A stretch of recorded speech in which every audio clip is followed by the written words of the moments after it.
আজকে আমার যা ধকলটা গেল হাঁটতে হাঁটতে, আজকে তো আমি মরে যেতাম। চলো তাহলে তোমাদের প্রথম থেকে বলি।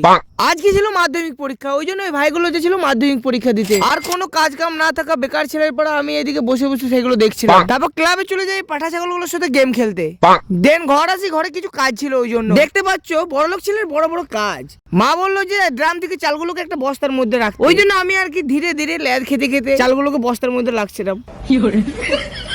দেখতে পাচ্ছ বস্তার ভিতরে হাত ঢোকাই আমি একটা জিনিস বার করি, এটা হচ্ছে সুরুই মারার ওষুধ। অ্যাকচুয়ালি কি হয় না, অনেকদিন ধরে ড্রামের ভিতর চাল থাকলে সেগুলোতে সুরুই ঢুকে যায়, মানে হচ্ছে যে চালের পোকা, সেই জন্য আর কি ওষুধটা দেওয়া হয় যাতে পোকা না লাগে।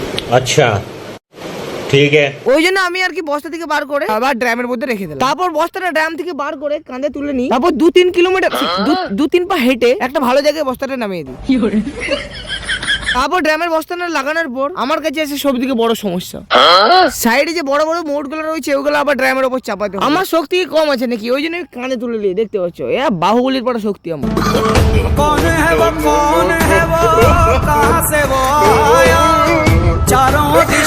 প্রথম মোটটা রাখার পর দ্বিতীয় মোটটা যখন রাখতে যাই তখন হয় আসল সমস্যা।